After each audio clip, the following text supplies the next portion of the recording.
Peace and love. Peace and love.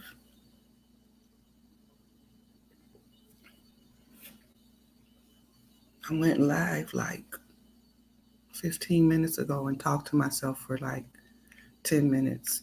So I got to get it together, right? Um, I was saying that one of the reasons that I go live and it's not that I'm prepared to do so is because, well, this is the most reasonable outlet for me to have have a voice. And the reason that I talk unnaturally slow is because I don't want to say and you know etc. so much that it just kills me. And the reason that I'm speaking at this level volume, like sort of a whisper, is because I spend a lot of time at my mom's house and my sister's house, which is like a two flat situation. So it's a lot of action that goes on here. And I usually try to do this earlier, but I speak in this fashion so that I'm not getting the house up. Okay, otherwise I couldn't do this really because people jump into your conversation and then you have the indifference that goes on at home, and that's that's a bit much. So what I'm talking about is post traumatic stress disorder. But I noticed that when I went to YouTube to type it in to just see if I could find something on it, I found post traumatic slave syndrome, which, it made sense to want to check out. So I wanted to just check it out together. I'll probably pause it and come back and forth. If there's anyone that comes through and wants to come into the onto the panel, the StreamYard link is already in the chat. I'd be glad to have anyone. So, until I'm not. All right, so here we go. I might have to put fair use on this, I think, but let's just go at it. Slave syndrome is an explanatory theory that really looks at multi-generational trauma. One of the things that's difficult for people is at first response is, oh my God, that happened so long ago. We're talking about people being captured, shipped, sold, beaten, raped, experimented on. And then you have to ask the question, did the trauma continue? Yes. So 300 years of trauma, no help, free, no help, more trauma. If it's a sustained trauma, then the impact of that is also sustained. When we look at multi-generational trauma, we're looking at people who are maybe victims of natural disasters and their families and their children, and generations of folks who have experienced war. And we know that there are residual mental, emotional, traumatic impact. And what I did was I started to look at the African American experience, starting with slavery, as a real clear, long enduring trauma. So I started to see that there were clear connections between that survival behavior and contemporary living in African American experience. I started to see common behaviors that I took for granted as, well, cultural. There's adaptive behaviors, survival behaviors. Well, what are they? Let's just say 2019, you have a Black mother and a white mother. The sons go to school together. They find themselves at a meeting. The Black mother leans over to the white mother and says, I just wanted to mention to you that I noticed that your son is really doing quite well. And the white mother's response is, oh, thank you. She begins to go on and on about, he won the science fair, his uncle's an astronaut. She's just oozing. She realizes the Black mother's son is actually excelling her son. And she says, well, wait a minute. Your son's the one that's really coming along. And the black mother responds, oh my God, he's a handful, but oh, he works my nerves. Now, when I'm working with African American people, it doesn't matter what the audience is, it doesn't matter what class. If I were to ask, is she very proud while she's saying those denigrating things? And everybody laughs and goes, of course, there's a secret. Because everybody black knows that even though the black mother is going, oh my God, she's really proud. So now let's roll that scene back 300 years. And let's say this black mother is working in the fields and a white slave owner comes through and says, wow, that boy is really coming along. What is she going to say? No, he's not. He's stupid. He's shiftless. He can't work because I don't want you to sell him. So I denigrate them to protect them.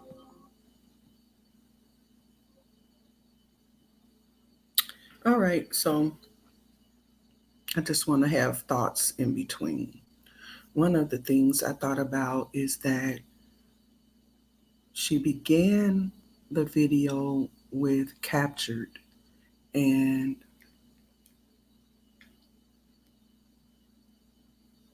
I want to mention here that that also applied to the original inhabitants,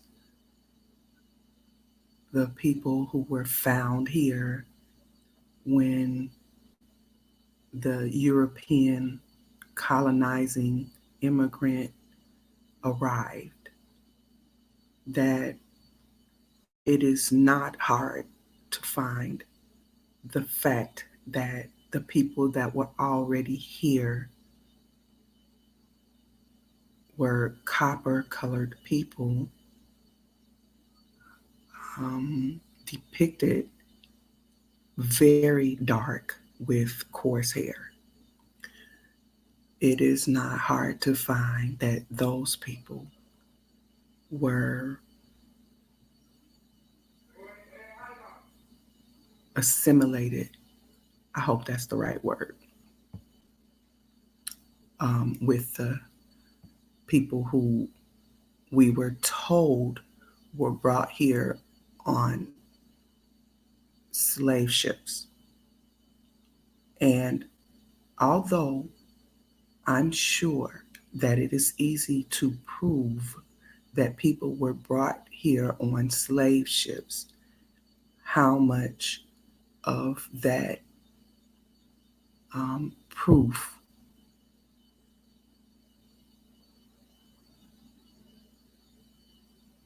creates a situation that means more of those people are who we are than the people that were already here. Oh, that was a lot to say, I swear. Okay. I, I think I said in um, the last video I was trying to do, but I want to say here again that I am not learned nor lettered. I have no education that allows me to say that I am professional, nor anything certified or anything like that. That I am just an ordinary 9 to 5 um, person in our community who is suffering from the same dysfunction as the majority of our community.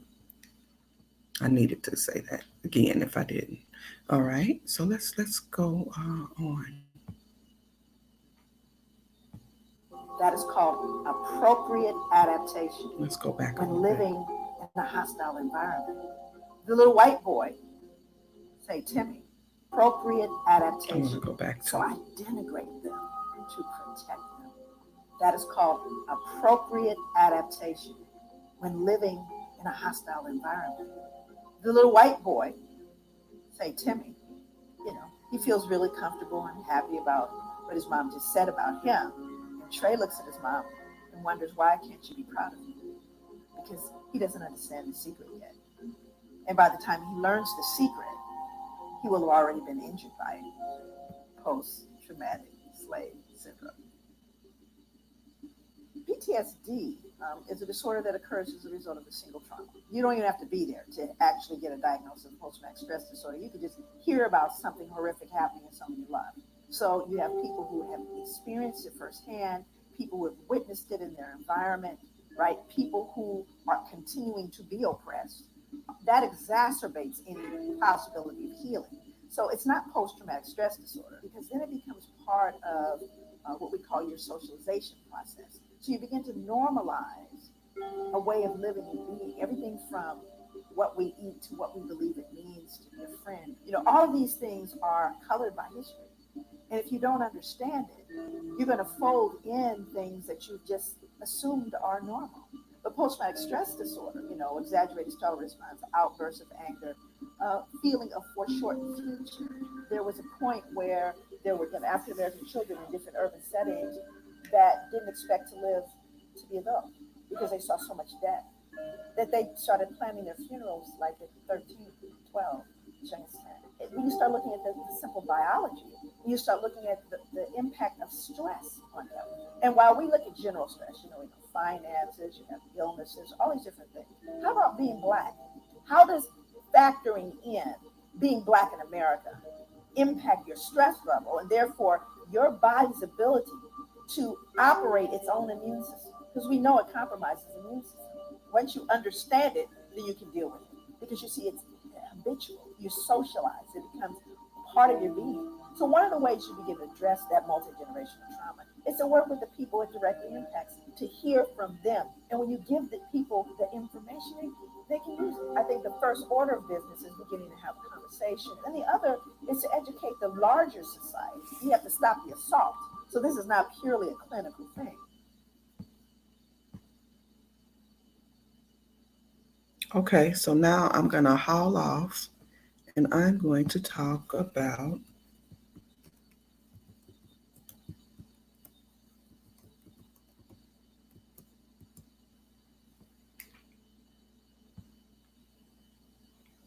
okay, just so that the screen is not looking like this, I'm going to go over here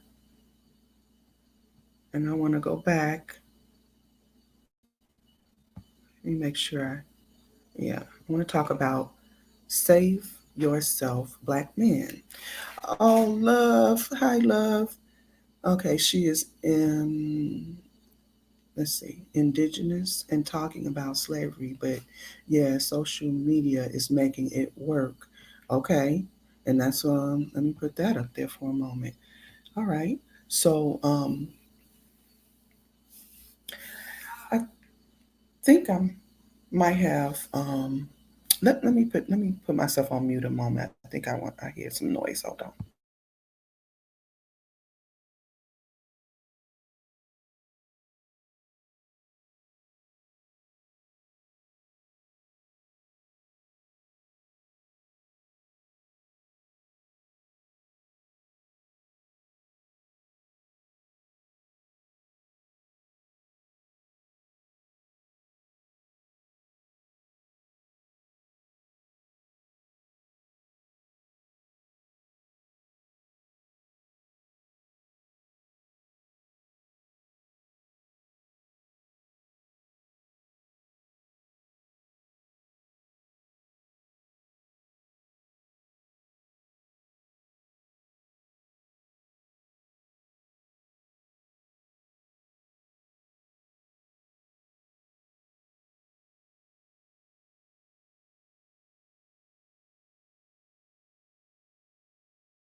Okay, yeah, my house is starting to move, and so this is very short. So I want to read that what you said again.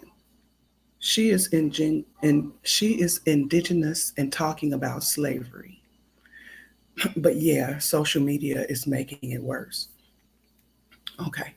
So What I am trying to do, what I believe is happening with me, is I have a desire to expose the fact that the trauma that we are experiencing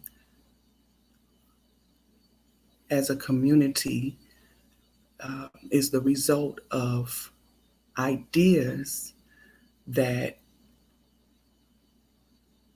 were told to us, that some of that history is not has not been debated, that clearly there's evident that we are the indigenous Americans, um, and possibly um, and likely some with some African descent, meaning the African that was brought here on slave ships and accepting some of the story that we've been given. And also trying to find out um, what we can do, about it. I've heard that we have these disorders or syndromes and we need to get help. And so my desire in that case is to figure out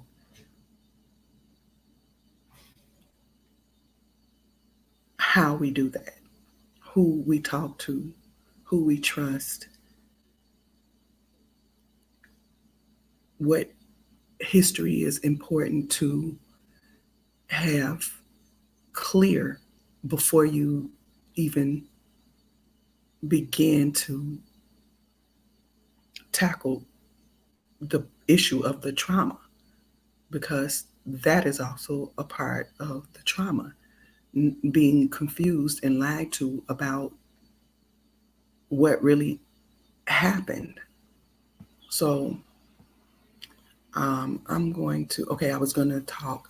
So I'm going to go back and play the last part of what she's saying, because that was a trigger for me to want to talk about Save Yourself, Black Men, the movement. Okay, I might have went back already. Right. You have to stop the assault. So this is not purely a clinical thing. This requires social justice and change. One of the ways you begin to address that multi-generational trauma is to work with the people it directly impacts, to hear from them. And when you give the people the information, Okay, so it was that part.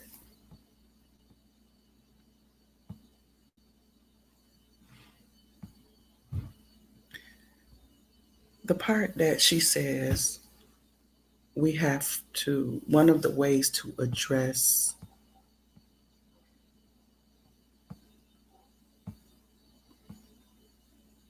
actually, they can use it. I think the first order of business is beginning to have a conversation. And the other is to beginning to have a conversation. So the beginning to have a conversation part is when I see this movement and I feel some kind of way about this movement. A positive way, though. This movement is a conversation. Okay, let me mute.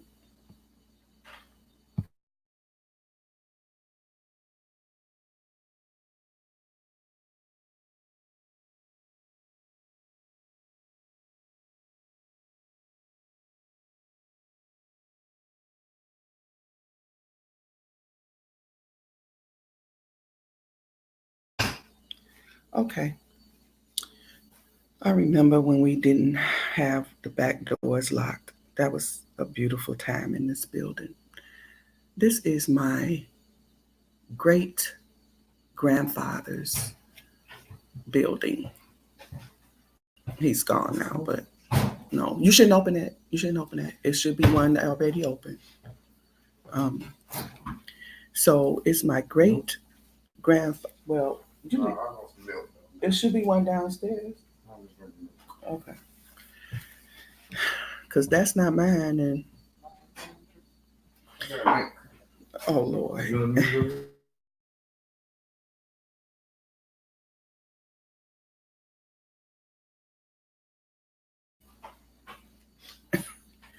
Okay, so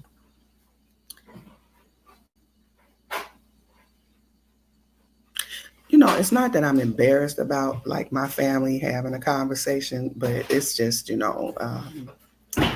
it's an issue of privacy. I think that is very important. So um, I'm gonna be here and there, but I was just thinking about when this building was a two flat with my great grandparents upstairs and my grandparents, their son and his wife, my grandmother, those are my grandparents that were downstairs, and how we came here on the weekends. We came here um, the whole summer sometimes. Sometimes I would be here by myself because I was very attached to my great grandmother, and they let me, we would be up and down the stairs, and I would find myself under her a lot. But okay, so now I want to go back to what I was saying. So SYSBM is a conversation and a movement. Part of what's happening um, is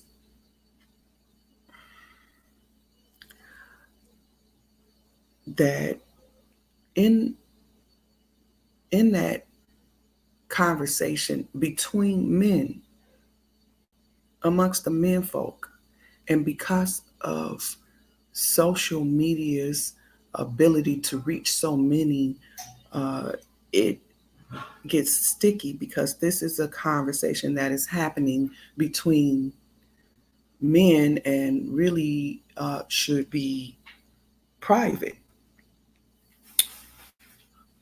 for for some period of time, but um, we all understand why it's not private. uh, One of the biggest issues I have is that assimilating, I want to use that word, coming together, which might be the right word to use, coming together in any kind of movement for our community has been a source of trauma in the past. And because we have to do everything out loud and in public, when we try to come together, and it appears in any type of movement, if you're not letting people in, then it seems to always lead to, or being taken, leads to being taken as a act of terrorism or something. So I say that because when I look at the community movements that have happened in the past, even down to what I remember seeing in a movie about people having an opportunity to go to, I believe, Sierra Leone, and how people um, were prohibited from going for one reason or another, and how that is a source of stress. It's a post traumatic stress. I need a word. I'll be glad when I have some more participation. I appreciate you, love, because you because you be coming through. So I really do. I be looking for words, and I hope at some point, I could get a panel discussion going, and I can get some of this out more. Um, we help each other, We help each other when we get on panels and we start having some discussion. If only it can be mediated properly.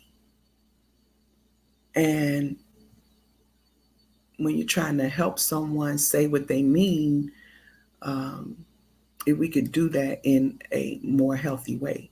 But okay, so I just wanted to bring in this SYSBM movement, um, because that's what it reminded me of when she's starting to talk about having the conversation. So this video is actually almost done. I wonder if this was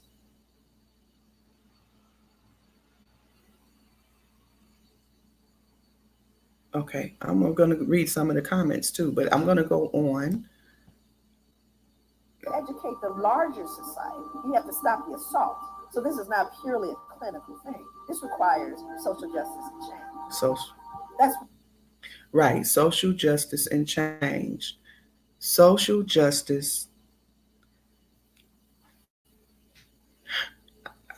I think we got a problem when it comes to expecting and believing in some social justice,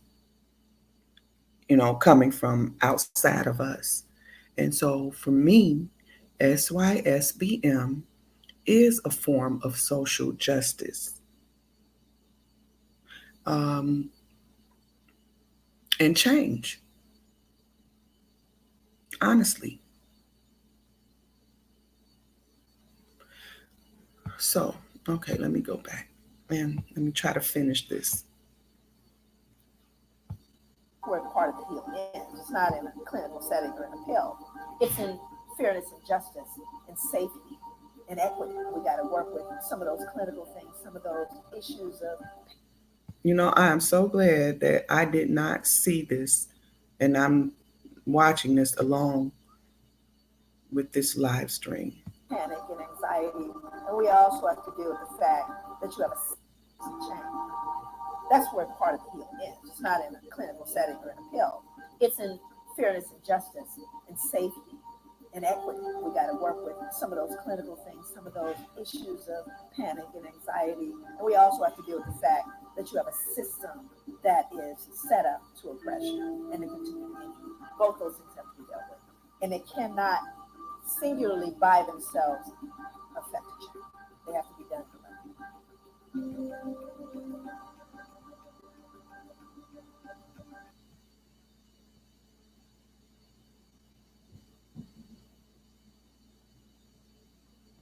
All right, let's dig into the comments a little bit. So, generally, the oldest comments are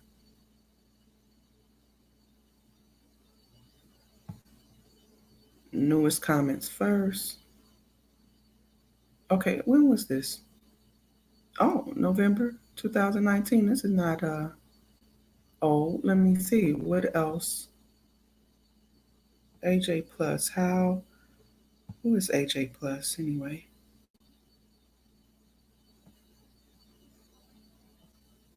Hey guys, it's Dina. Here at AJ Plus, we go in depth. No, you don't. Oh, okay. So that's their intro. Well, you know what? I've been noticing these intro videos, but I haven't seen anything on that.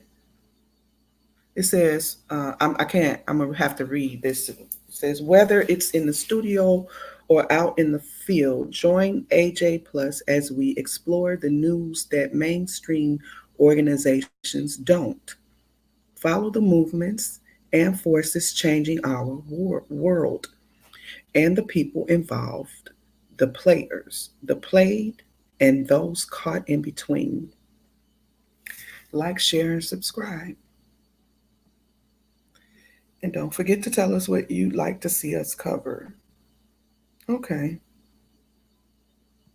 How long have they been around? Oh, that was 2 years ago. All right. Okay, I'm just generally looking. Um,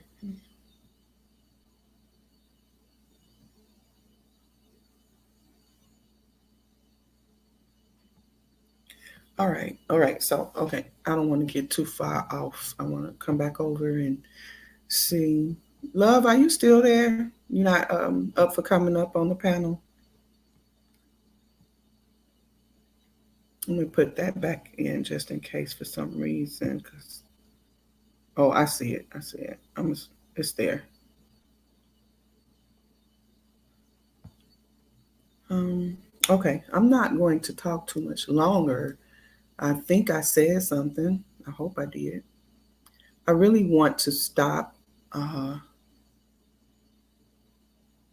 deleting or making private my live stream um, because of some insecurity that I have. Because I'm trying to have a voice because that's all I really feel like I have to offer.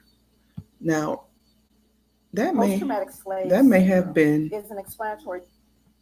that feels like it feels like my voice, me having some say or my point of view is, the most the largest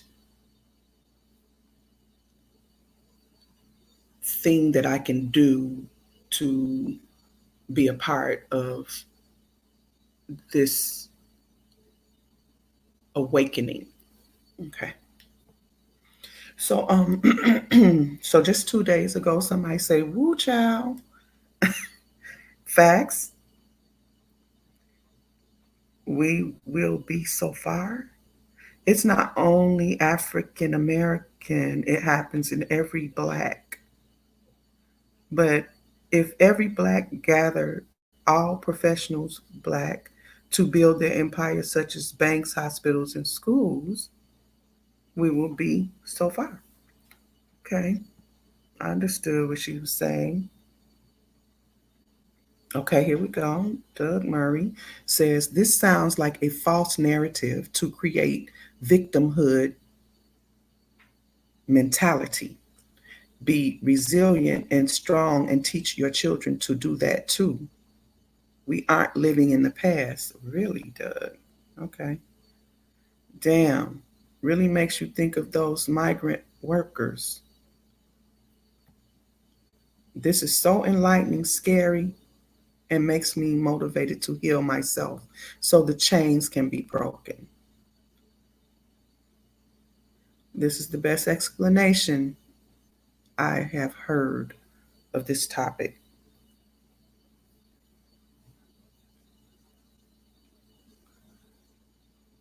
The Romans should pay me reparation. I'm a victim of this syndrome. My great, great times 19 ancestor was enslaved in the capture of Carthage, and he was forced to fight in the Roman Colosseum, and I inherited the horrors of fighting lions and tigers. Really? Are you going to do a video on Qatar's present day slavery problem? You know, I think they saying that's one that is actually happening now. So just from the recent, okay, so yeah, okay, I gotta mute.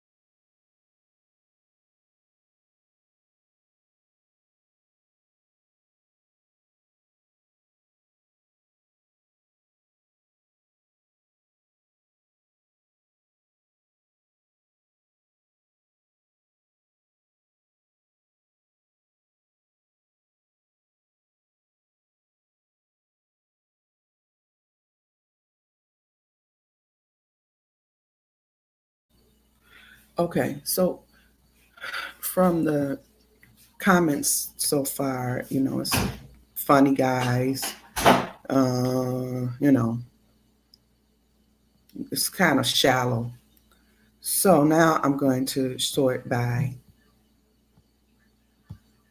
top comments. 490 likes on this one. I was not expecting this to be that bad, and I'm black. It just feels so normal that we forget how bad it is. Oh, well, wait a minute. Let's see. One moment.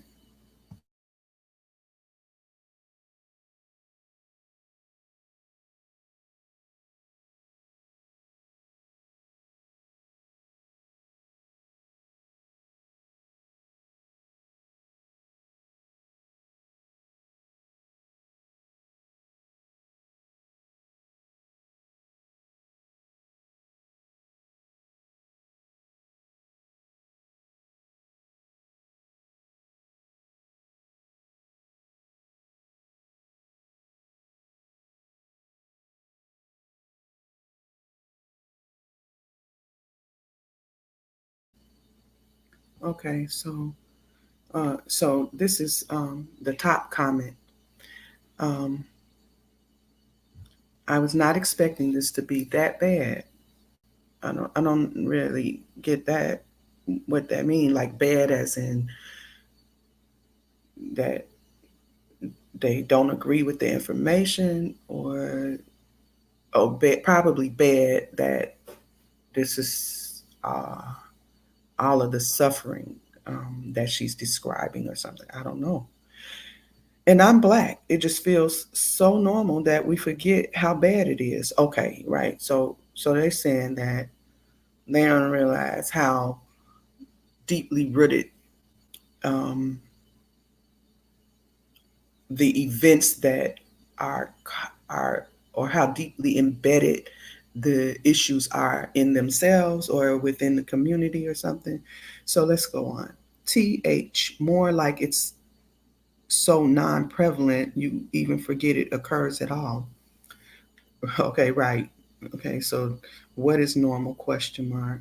Right, that's my question. uh, exactly. Feel like a victim even if you are not.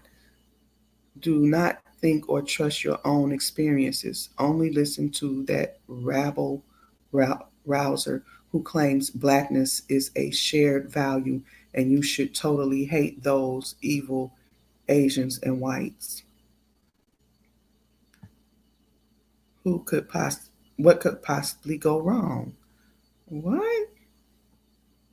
You know what? Let me just see. Is there any here that,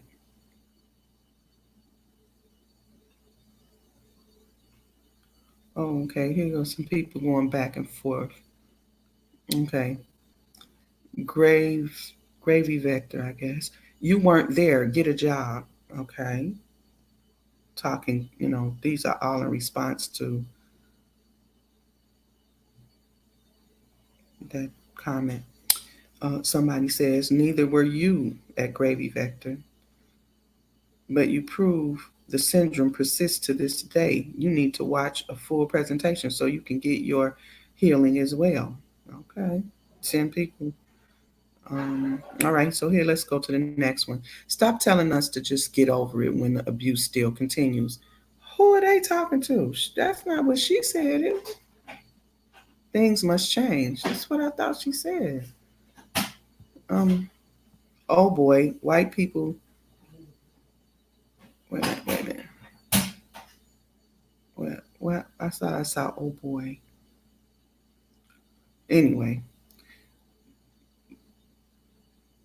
uh, somebody says Buddy L, who said that, stop telling us things.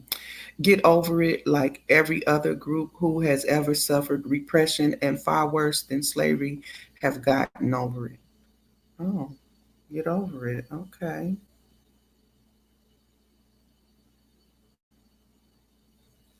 Buddy L says, I can't hear you with all these white girls all over me. Okay. Sound like that movement. All right. So then, Brick of War actually has a link to give to Buddy L. I would go look at that, but let me see what's going on over here. Anybody want to come in and have a little conversation? I prefer to just have like, Oh, snow. okay. It sounds like my house is going to really kick off now, so I'm going to go ahead and end the stream and maybe pick it up later.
Okay, I was going to try to go ahead and end it, but maybe I have a few more minutes before it gets wild.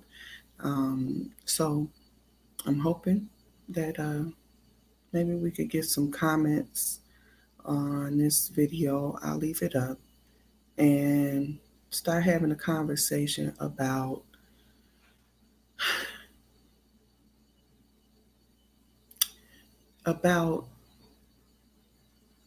how we can have a conversation that is healthy. How can we have a healthy conversation about what again? Let's see.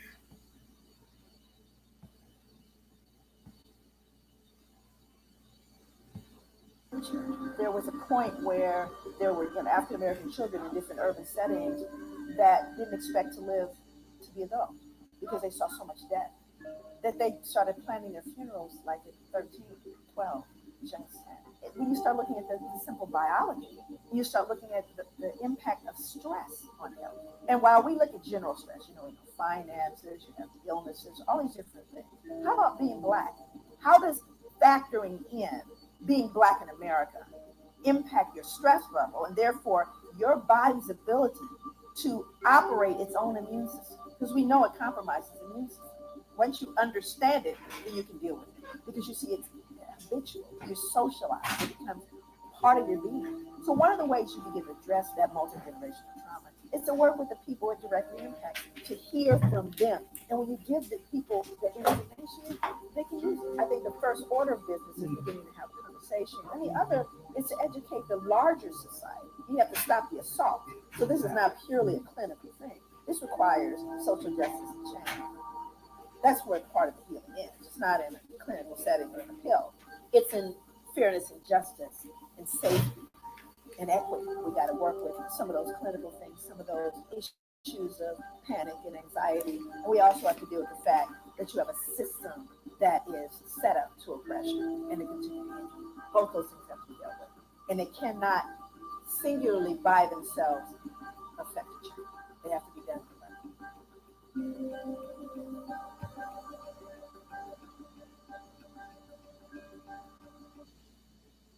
Okay, so that's what we're saying. Hi, Rashid. The gang on. Let me just put that up here.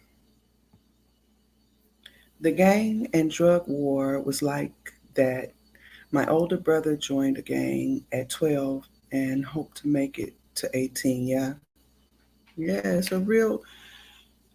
These are real issues, and to be in the war, trying to have a conversation and collective, what she just said, a collective, to do things collectively, to deal with all of these issues collectively is almost, I would say it is impossible. This is why I talk about this movement that is going on, SYSBM, which is Save Yourself Black Men, and how that is one aspect of a healthy choice. In my opinion, it is a healthy choice. And um, these men can get together public, outside of in public, and have discussion, healthy discussion and conversations. So I'm going to put myself on mute for a few more seconds and then I'm going to come back and end the stream.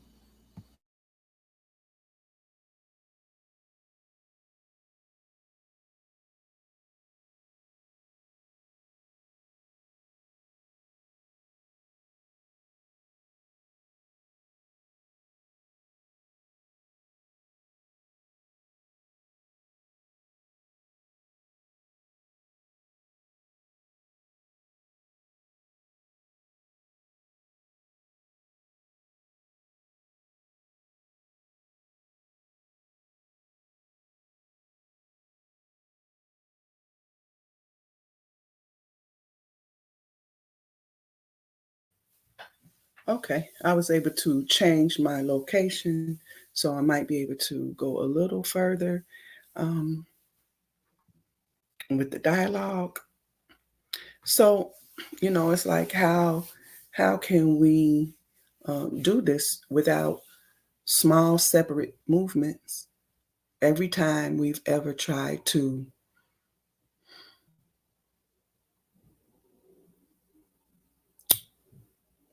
police our own, um, put together operations that might be helpful in moving forward into healing, it appears to me that for one reason or another, it's been taken out of its context and seen as an act of terrorism. So, no goes. So, the only thing people can do is follow the lead of SYSBM, whether that be the American Indian community coming together and forming a clear divide and having clear lines of what's going to happen in that community. Um, this is this is to me obviously what we are going to have to do. So, Rashid, I appreciate you having some say, having come in and participating. Love, I appreciate you, whether you're there or not. And whoever might be out there listening, I hope to continue to build with my community. So, with that, I'm going to say peace and love, and I look forward to it next time.